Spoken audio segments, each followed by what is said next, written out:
Morning students, as you know, in previous period I had given some question and answer to write in your notebook. I hope you have completed. Now today we will learn chapter number 3, weather and climate. What is the meaning of weather and climate? So we will learn about weather and climate. What is weather? Weather is the state or condition of the atmosphere at a place over a short period. What is weather? Weather is the state or condition of the atmosphere at a place over a short period of time. Weather एक ऐसी स्थिति है जो कम समय के लिए किसी भी प्लेस पर कम समय के लिए रहती है, जैसे कि एक एक घंटे दो दो घंटे में भी वेदर चेंज हो सकता है. It can change every few hours in the course of a day. एक दिन में सपोज़ कभी कभी हमको बहुत गर्मी लगती है, फिर अचानक पानी गिरने लगता है तो वो रेनी होगा. ह्यूमिडिटी बहुत ज़्यादा बढ़ जाती है, शरीर में चिपचिपापन आने लगता है तो हमको बहुत गर्मी लगती है, ह्यूमिड हो जाता है. कभी कभी बहुत तेज़ बादल घुमड़ने लगते हैं, कभी कभी बहुत ठंड पड़ने लगती है, कभी कभी बहुत तेज़ हवाएं चलने लगती हैं. तो एक ही दिन में ये सारी चीज़ें भी हो सकती हैं. So weather is the state और condition of the atmosphere at a place over a short period of time. कम समय के लिए, जब एक दिन में ही एक एक घंटे दो दो घंटे में यदि कुछ इस तरह के चेंजेस आते हैं तो इसको हम क्या बोलते हैं? Weather. It can change every few hours in the course of a day. थोड़े थोड़े घंटों में ही बदल भी सकता है. Place that is experiencing a violent storm right now might have had calm sunny weather just a few hours ago. इसका मतलब ये है कि उस जगह पर कभी कभी बहुत तेज़ हवाएं चलती हैं, लेकिन थोड़ी देर में शांत भी हो जाती हैं और बहुत तेज़ गर्मी पड़ने लगती है और कुछ ही समय में पूरा वेदर चेंज हो जाता है. Weather can be described as a hot, cold, windy, humid, cloudy और रेनी. वेदर को हम कैसे बोल सकते हैं, क्या बोल सकते हैं? गर्म है, hot, cold, windy, humid, cloudy और rainy. On the other hand climate.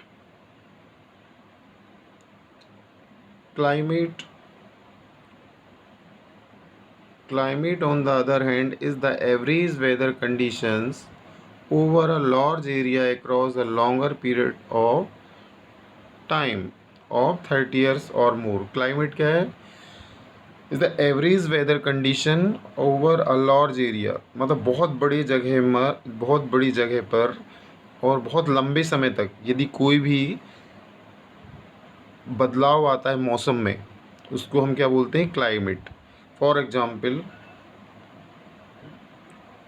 we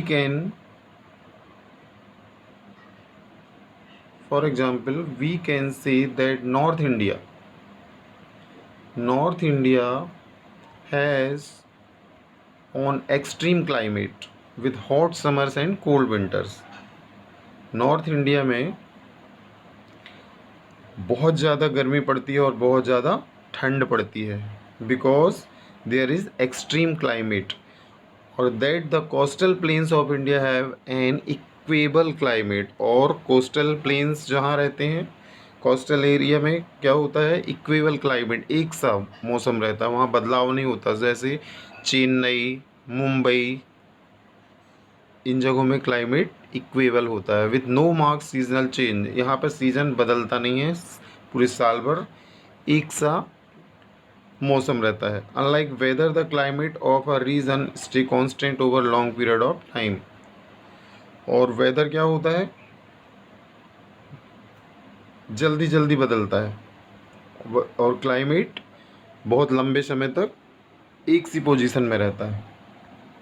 so understand children, what is the weather and what is climate.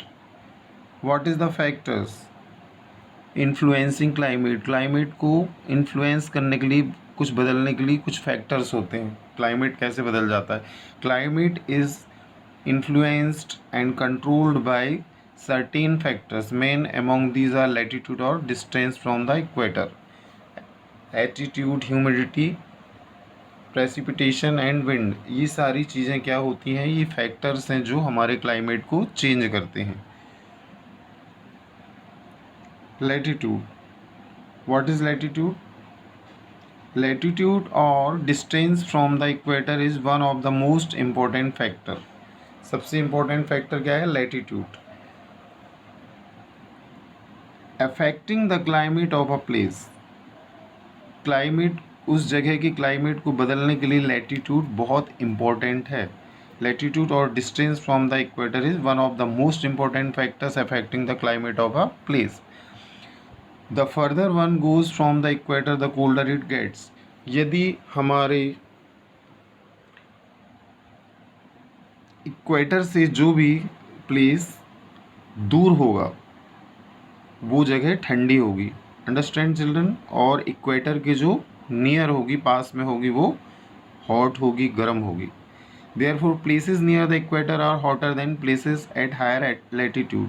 जिसके कारण क्या होता है, जो इक्वेटर के नज़दीक प्लेसेस रहते हैं उस जगह में बहुत ज़्यादा क्या होती है, गर्मी पड़ती है. और जो पहाड़ी इलाकों में या जो इक्वेटर से दूर होते हैं वो उस जगह में उतनी गर्मी नहीं होती, वहाँ का टेम्परेचर थोड़ा कम होता है उसके तुलना में. As a rule the higher the latitude the colder the climate of a place. और जहाँ जो ऊंची जगहों पर क्या होता है वहाँ पर ऑटोमेटिक ही क्लाइमेट कम, ऑटोमेटिक ही टेम्परेचर कम होता है, वहाँ पर ठंडा मौसम होता है, कोल्ड होता है. एटीट्यूड और the height of a place above the sea level also affect the climate of a place. Altitude से क्या होता है, height of a place above the sea level. Sea level से यदि ज़्यादा, बहुत ज़्यादा ऊंची हाइट है, जैसे हमारे यहाँ सी लेवल से क्या, हिमालय, माउंट एवरेस्ट वगैरह, ये सारी चीज़ें सी लेवल से बहुत ज़्यादा ऊंचाई में, यहाँ का क्लाइमेट हमेशा माइनस में रहता है. टेम्परेचर हमेशा कैसा होता है, माइनस पर. Temperature decrease with the altitude. Altitude के हिसाब से टेम्परेचर डिक्रीज होता है. It does so at the rate of around 6.5 Celsius per 1000 metre rise in altitude. Thus the higher we go the colder it gets. जैसे जैसे हम ऊंचाई पे जाएंगे वहाँ पर ठंडी बढ़ती जाएगी. For example during summer temperature over the plains of north India reach 40 degree. आपने देखा होगा समर में, गर्मियों में टेम्परेचर प्लेन्स में, प्लेन्स जैसे हमारे यहाँ एमपी में भी प्लेन्स ही कहना चाहिए, यूपी में, नॉर्थ इंडिया में 40 डिग्री तक पहुँच जाता है. But places in the mountain like Shimla and Dehradun are much cooler at 20 to 25 degree. लेकिन शिमला और यहाँ देहरादून में टेम्परेचर कितना होता है, 20 to 25 डिग्री सेल्सियस, जब हमारे यहाँ 40 रहता है यूपी में या एमपी में. That is why people in India travel to hill stations during summer. जिसके कारण क्या होता है, लोग हिल स्टेशन का विजिट करते हैं, हिल स्टेशन घूमने जाते हैं. In this picture you can see sun, this is sun rays and this is equator. Sun rays, ये आप देखिए, ये लॉन्ग डिस्टेंस है. ये सन रेज जो इक्वेटर की, ये बहुत ज़्यादा दूर है, तो इस प्लेस पर क्या होगा, बहुत ज़्यादा गर्मी नहीं पड़ेगी. But in this place you can see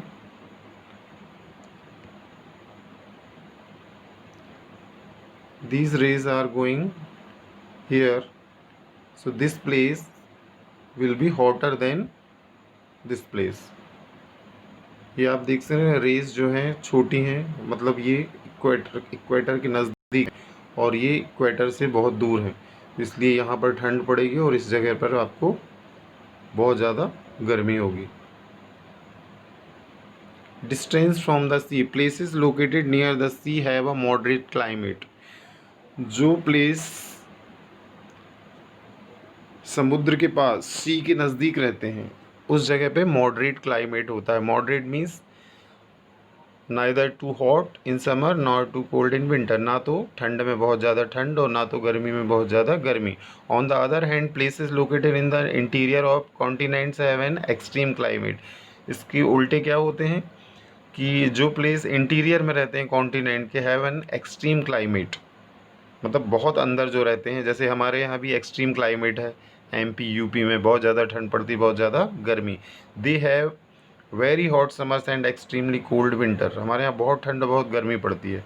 This happens because oceans and seas take longer to heat up and cool down that land does. ये कैसे होता है? Oceans and seas take longer to heat up, और जो भी वहाँ से समुद्रों से वो जो हीट निकलती है, वेपर निकलती है, वो ऊपर जाके नीचे करती है, तो वो कूल डाउन करती है. As a result during summer cool winds blow from the sea during summer. Cool winds blow होती हैं जो गर्मियों में. Cool winds blow from the sea, समुद्र से जो कूल विंड्स निकलती हैं, cooling places along the coast, और वो प्लेस को ठंडा करती हैं. And during winter warm winds blow from the sea during winters warming places along the coast. और क्या होता है? ठंड के मौसम में क्या होता है? वार्म विंड्स ब्लो होती हैं, वहाँ से गर्म गर्म हवाएं वहाँ से निकलती हैं. Warming place along the coast, और आसपास के एरिया में थोड़ा सा वार्म करते हैं ठंड के मौसम में, और गर्मी में उल्टा होता है, हल्की सी ठंडी वहाँ पड़ती है. Thus places along the coast are cooler in summer and warmer in winter. तो इससे क्या होता है? जो कोस्टल एरिया में जो लोग रहते हैं, वो लोग क्या फील करते हैं? गर्मियों में हल्की सी ठंडक, और ठंडी में हल्की सी गर्मी. For example, Edinburgh in Scotland and Moscow in Russia lies along similar latitude. ये दोनों एक से लैटिट्यूड में है. एडिनबर्ग इन स्कॉटलैंड, स्कॉटलैंड में क्या है? एक सिटी का नाम है एडिनबर्ग. एंड मॉस्को इन रसिया, रसिया में क्या है? रसिया की कैपिटल है Moscow. along lies along similar latitude, but Edinburgh has milder winter because it lies on the coast, unlike Moscow which has winters because it lies for inland. तो क्या होता है? Edinburgh में ठंड ज़्यादा पड़ेगी क्योंकि वो कोस्टल एरिया में है, और इसके अपोजिट मॉस्को में उतनी ज़्यादा नहीं होगी क्योंकि वो इंटीरियर प्लेस पर है वो, because it lies for inland, अंदर है वो. Understand children? In next period we will learn about humidity and precipitation.